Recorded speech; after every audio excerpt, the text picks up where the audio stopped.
Hello everyone, my name is Yogesh Lahankar. Welcome to NYTT, not your typical teacher.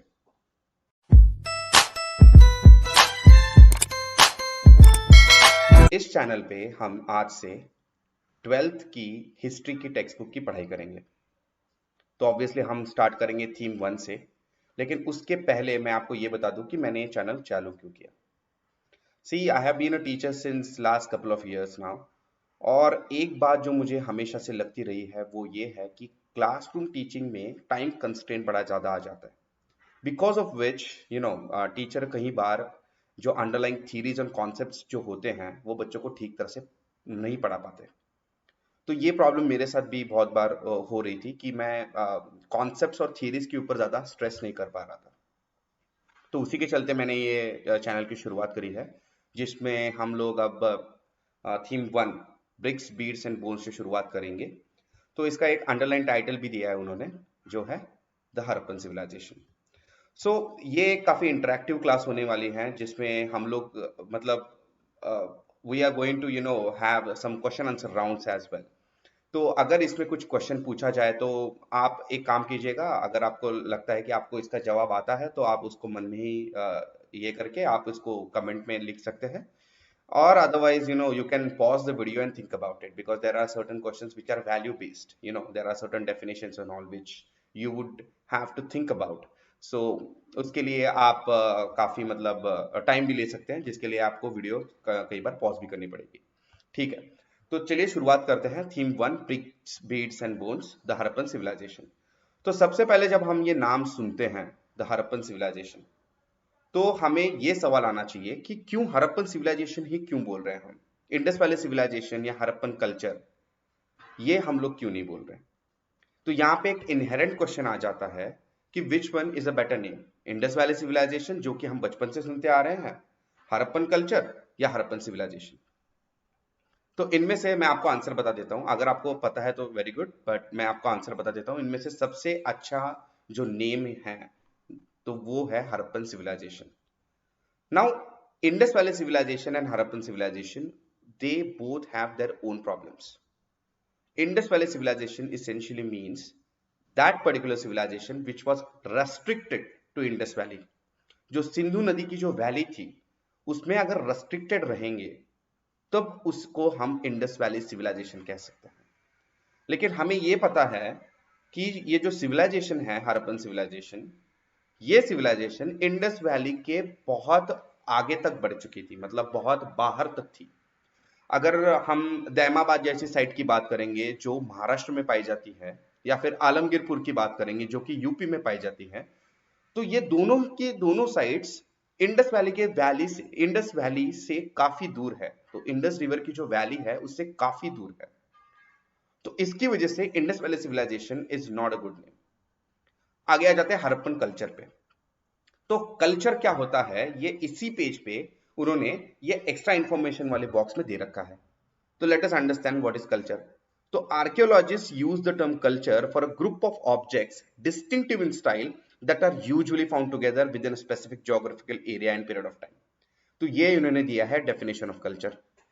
ठीक है, so we understood what is culture. Culture जो होते हैं वो है ग्रुप ऑफ ऑब्जेक्ट्स। तो ये ऑब्जेक्ट्स कुछ भी प्रकार के कुछ भी हो सकते हैं, for example utensils, jewellery, any object that the people use to use.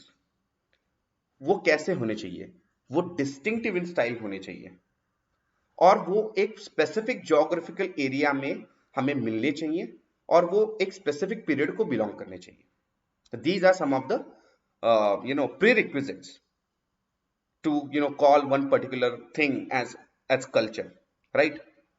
तो सिविलाइजेशन क्या है? सिविलाइजेशन जो है ये इसके ऊपर वाली जो स्टेज होती है उसको कहा जाता है।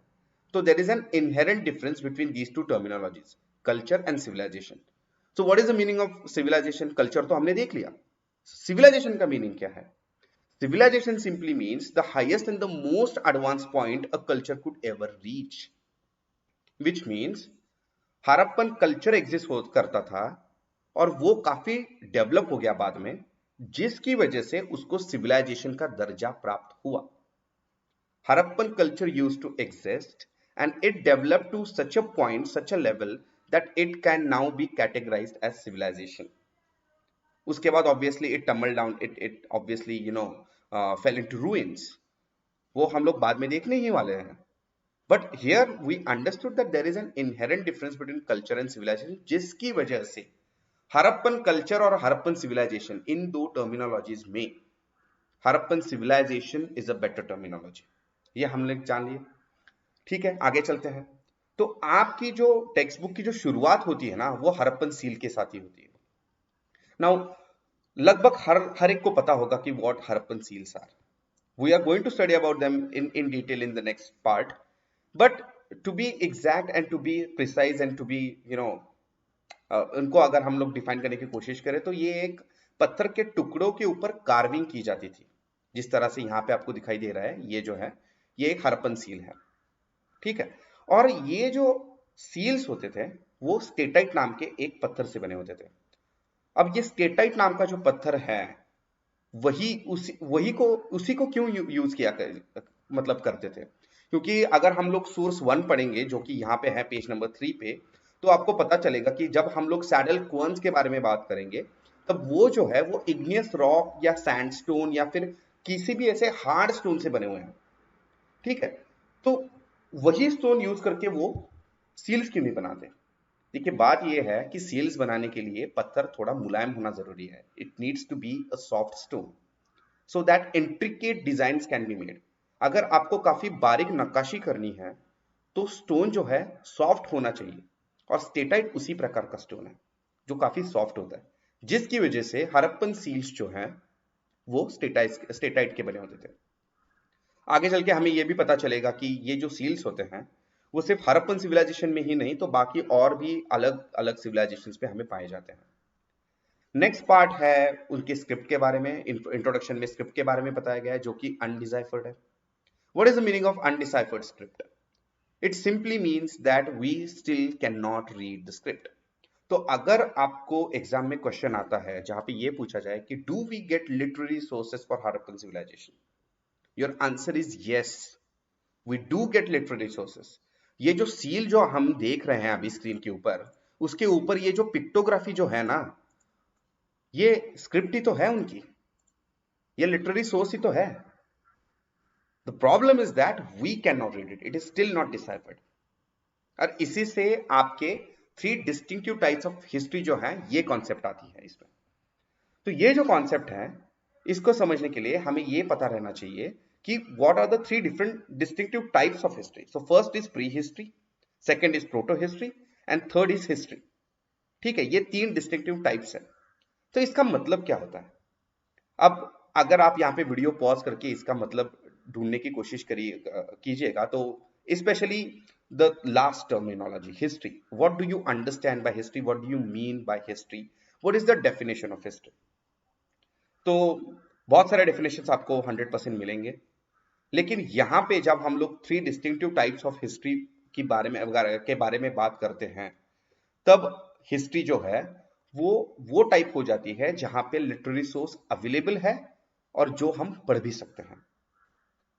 तो literary sources are available with us and we can read those and reconstruct the history of a particular time period. That is history. Prehistory वो हिस्ट्री का वो भाग है, that phase of history wherein no literary sources are available whatsoever. तो हमें कोई भी और किसी भी प्रकार के लिटरेरी सोर्सेस पाए नहीं जाते, मिलते ही नहीं है।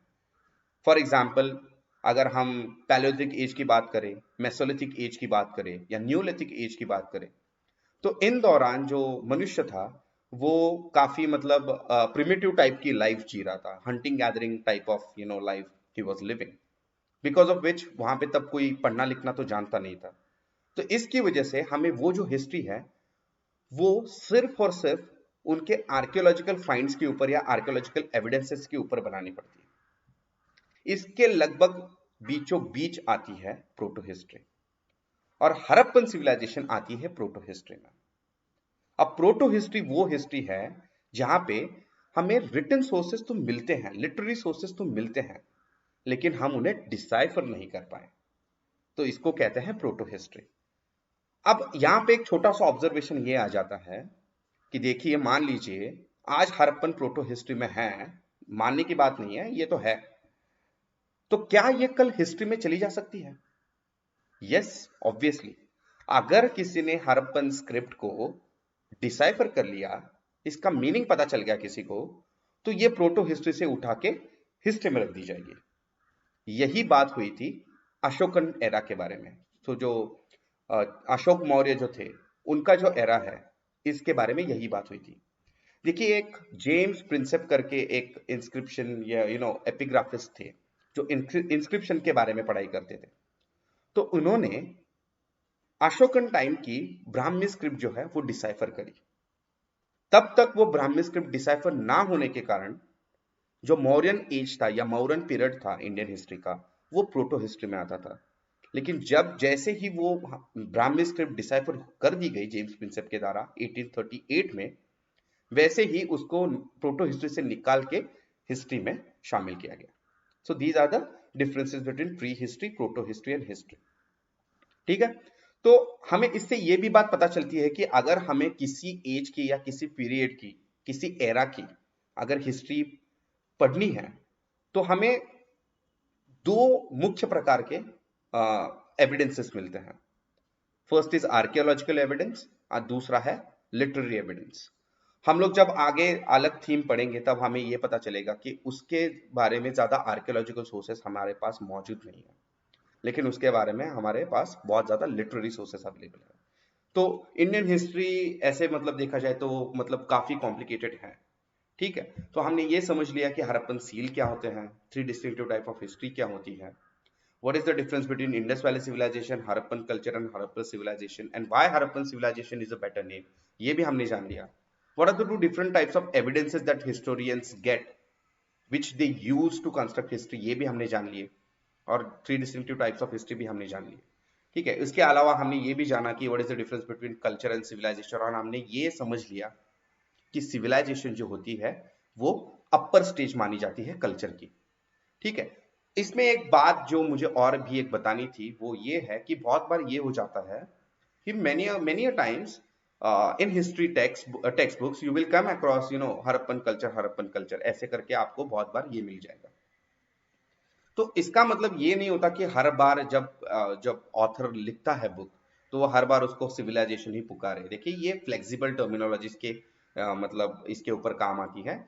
Usually speaking culture and civilisation जो होते हैं उनको सिनोनिम्स के तौर पे यूज किया जाता है, they are considered to be synonyms. But if we really need to make a differentiation, we know the difference. Culture is a smaller step और स्मॉलर फेज और a lesser stage in history, और civilisation जो है वो एक upper stage या अपर phase मानी जाती है। ठीक है, let's get ahead now, let's try to understand then the periodisation of Harappan civilisation. तो यहां पे देखिएगा, मैंने अर्ली हड़प्पन कल्चर लिखा है और लेट हड़प्पन कल्चर लिखा है, क्योंकि यहां पे मैं डिस्टिंक्टिवनेस बताने की बात कर रहा हूं, मतलब यहां पे मैं डिस्टिंक्टिवनेस की बात कर रहा हूं कल्चरल सिविलाइजेशन की। तो जब हम लोग मैच्योर हड़प्पन फेज के बारे में बात करते हैं तो सिर्फ और सिर्फ मैच्योर हड़प्पन फेज को ही सिविलाइजेशन माना जाएगा। तो जब आप हड़प्पन सिविलाइजेशन के बारे में बात करते हैं तब आप बात करते हैं मैच्योर हड़प्पन सिविलाइजेशन की। यह आपको पता रहना काफी जरूरी है। देखिए, बात यह है कि ये जो डिफरेंशिएशन है ना कल्चरल सिविलाइजेशन का, ये बहुत जनों को पता नहीं होता, जिसकी वजह से ये काफी दिक्कतें आती है। और इसके अलावा मैंने यहाँ पे ईयर्स भी लिखे हैं। तो ये जो है early Harappan culture circa 3300 to 2600 BCE, before common era जो है उसको कहते हैं। तो ये जो है वो है अपना अर्ली हड़प्पन कल्चर। उसके बाद आता है मैच्योर हड़प्पन सिविलाइजेशन या मैच्योर हड़प्पन फेज, जो है circa 2600 to 1900 BC। circa means approximately, okay. और लेट हड़प्पन कल्चर जो है वो 1900 टू 1300 BC। ठीक है, तो हम लोग शुरुआत करते हैं। Will be coming back to this particular map once we discuss source number, okay, before we discuss source number 1। So ये जो बिगिनिंग्स के बारे में बात करी गई है, इसमें उन्होंने ये काफी कैटेगरिकली मेंशन किया है that Harappan civilisation did not sprout out of nothing. उसके पहले वहां पे प्रायर टू मैच्योर हड़प्पन वहां पे काफी ज्यादा कल्चर्स थे। इसका एक सबसे बेस्ट एग्जांपल है Mehrgarh civilisation, sorry Mehrgarh culture. ठीक है, जो वहां पे एग्जिस्ट हुआ करता था। Indus Valley civilisation, Indus Valley के इसमें, ठीक है। तो बाद में हिस्टोरियंस और आर्कियोलॉजिस्ट को ये पता चला कि देखिए, while we are dividing Harappan civilization into three, the early Harappan culture, mature Harappan phase and late Harappan this thing culture. तो यहाँ पे उन्होंने ये पाया that there has been an this thing, what do we say, a break between the early Harappan culture and the Harappan civilization. So ये जो है ये काफी इंपॉर्टेंट है, ये this can be asked as a one marker, true or false. Historians now today think that there was a break between the early Harappan and the Harappan civilization. True or false? Your answer should be true. They have found a kind of break. और वो break उनको कैसे पता चलता है? Large scale burning at some sites and abandonment of certain settlements. इसके तौर पे उन्होंने ये निष्कर्ष निकाला हुआ है. They came to this particular conclusion based on large scale burning at some sites and large scale abandonment of certain settlements. Thank you everyone for watching the first part. अगर आपको कंटेंट अच्छा लगा हो तो please like, share, comment and subscribe. ये video आप अपने दोस्तों के साथ भी जरूर शेयर कीजिएगा और अब हम मिलेंगे दूसरे पार्ट में. Thank you very much.